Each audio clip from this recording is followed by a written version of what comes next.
Sur cette vidéo, la critique du pauvre, je crois que c'est ça le nom de l'émission.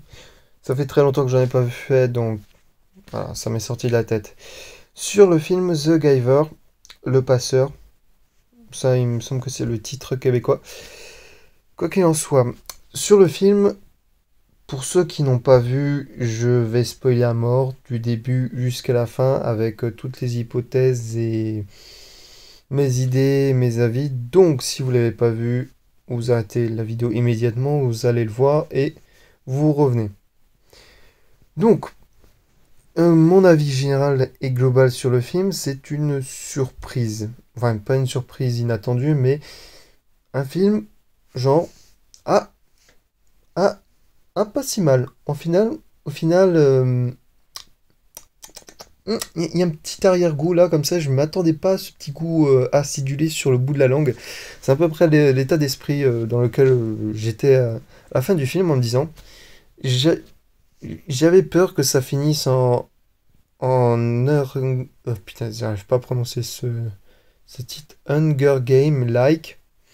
Vous savez, ce film avec une dictature, une personne qui se rebelle et hop là, c'est le 14 juillet, c'est la Révolution, la Bastille et patata et voilà, on refait l'histoire.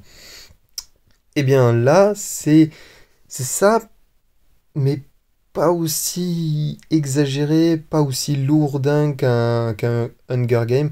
Je précise que je n'ai jamais vu, mais au vu des trailers, de tout ce qu'on a raconté, de tout le hype qu'il y a derrière, je pense que c'est pas forcément mon type de film, parce que ça ne m'est pas adressé. Déjà, je suis passé l'âge de ce genre de film, parce que ça veut pas dire que c'est mauvais, c'est juste que ça ne m'est plus adressé du tout. Et parce que je trouve que c'est des films qui sont là juste pour comment dire, soutirer du fric, mais d'une manière malsaine en se basant sur des idéaux et sur une hype, en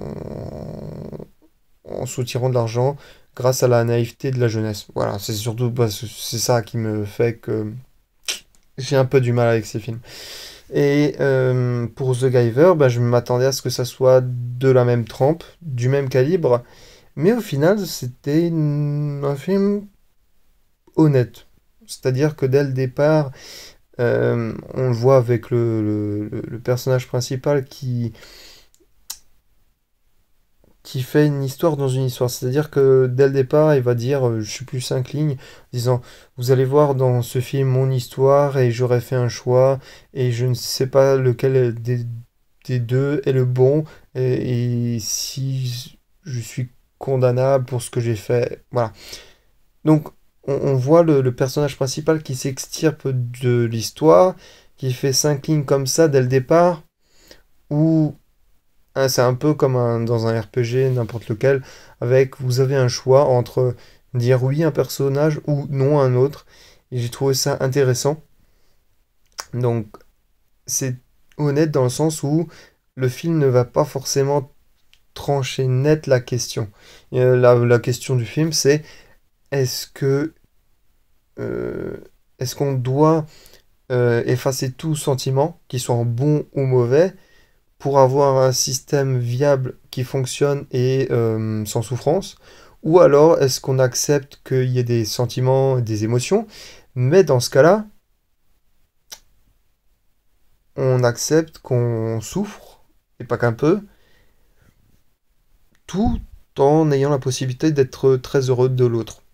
Donc, le film, il va d'abord partir du principe qu'il y a une société utopique qui existe, où ces sentiments ont été complètement éradiqués, balayés, et il va aller très lentement vers l'autre point, vers le système actuel qu'on connaît, en fait, notre réalité à nous, c'est-à-dire là où on s'exprime librement, que ce soit de la bonne façon ou de la mauvaise, avec les hauts et les bas.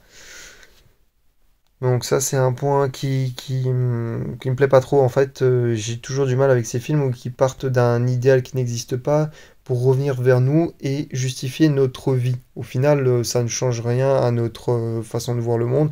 C'est-à-dire qu'une fois qu'on a vu le film, on fait ouais, c'est génial, c'est bien, et puis on continue notre train-train quotidien sans avoir, sans que le film ait un impact sur nous. C'est-à-dire nous disent, t'es qu'une sous-merde, je vais te botter les fesses et je m'en fous en fait du résultat, je veux juste te botter les fesses parce que voilà, tu me fais chier. Je citerai un exemple qui est ultra culte et que bon nombre connaissent, c'est Fight Club. Lui part exactement dans le sens inverse, c'est-à-dire il part d'un postulat qui existe et qui est très réel, c'est-à-dire on suit la vie d'un mec, d'un loser qui a un job de merde, une vie de merde, il a pas d'amis.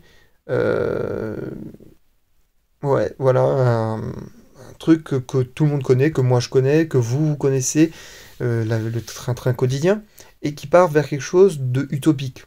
La fin du film, tout le monde la connaît, vers un monde où Tyler Durden a fait sauter tous les banques où il y avait les serveurs et tous les crédits, ce qui met à zéro tous les crédits. En fait, vu qu'il n'y a plus de traces, on ne sait plus qui doit l'argent à qui a combien sur son compte bancaire. Tout est à zéro, donc on part vers un monde utopique, mais on part d'un principe qui nous concerne. Enfin, une histoire de base qui nous concerne, donc on se sent un peu plus impliqué. Bon, bref, voilà pour la parenthèse. Et donc, le film, je m'attendais à voir une romance parce que je voyais sur la jaquette un jeune beau gosse et une jolie nana. Je me suis dit, oula, ça va partir en cacahuète. On va voir le jeune qui va essayer de sauver la nana de vieux grands-papis méchants. Je m'attendais vraiment à voir un truc lourdingue, mais bien assené, un peu comme dans Hunger Games où on voit la nana lécher les couilles du mec H24. Bon, ça, on a compris qu'ils s'aimaient, c'est bien, mais voilà, c'est pas le plus intéressant dans une histoire. Voilà, on sait qu'ils ont des sentiments, mais bon, regarder un couple s'aimer, c'est bien, mais le vivre, c'est mieux. Donc, je m'attendais à ce que ça soit asséné, chiant et lourdingue, et au final, non, pas tant que ça, parce que on voit qu'ils ont des moments intimes, enfin, entre guillemets intimes, hein, c'est pas non plus folichon, c'est juste un maximum, c'était juste un baiser, donc ça va pas très loin. Et voilà, c'est pas lourdingue. Pour toutes les autres thématiques qui sont traitées, c'est pareil. C'est pas lourdingue. On nous dit pas, oui, voilà, tu l'as vu, tiens, je vais t'en remettre une couche, et encore une couche. Mais je vais t'en mettre encore une parce que je suis pas sûr. Pour toutes les thématiques, c'est pas traité avec acharnement. Et ça, c'est bien. C'est-à-dire qu'on passe à une thème, juste au moment où ça va commencer à être chiant, bim, il passe tout de suite à une autre chose. Donc ça a été très très bien calibré de ce côté-là. Ça passe en surface. Ça va pas très très en profondeur, mais ça, forcément, le film brasse suffisamment de sujets, donc il peut pas non plus rentrer trop en profondeur sans que ça prenne des dimensions énormes au niveau du timing. Donc en fait, c'est un concentré de plein de choses, c'est un jus multivitaminé. On y trouve un peu de tout, et savamment, oui. Je crois que ça se dit savamment bien dosé. En fait, c'est tout simplement bien dosé pour le cocktail. Voilà. C'est excellent. Et donc, on n'aborde pas forcément tous les sujets. On se dit, ouais, mais ils auraient pu dire ça et ça, ça, effectivement. Mais c'est un film qui amène vers d'autres horizons. C'est un peu comme un peu dans la dernière scène du film.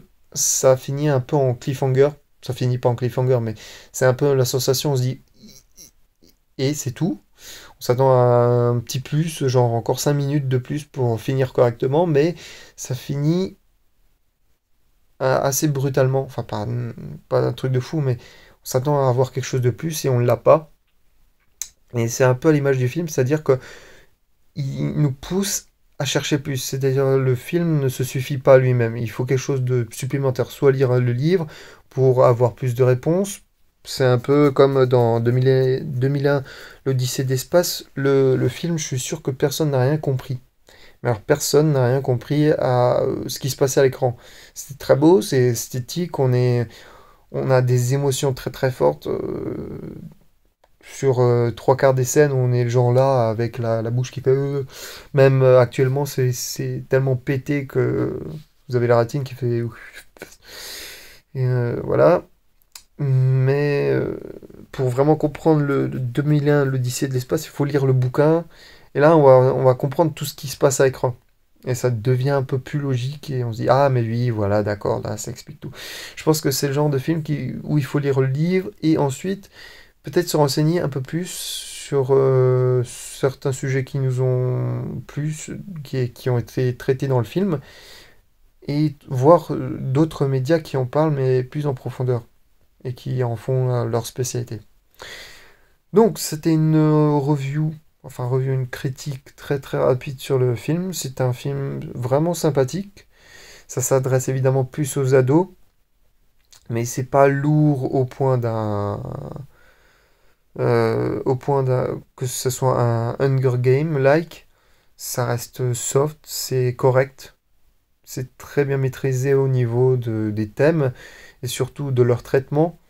Enfin, ça nous engage, mais en même temps, c'est pas chiant au point de nous dégoûter. Il n'y a pas d'overdose, c'est ça qui est bien. Et ce qui est étonnant, parce que je m'attendais vraiment à de l'overdose. Donc ce sera tout, je vous conseille d'aller le voir et je vous retrouve dans d'autres vidéos.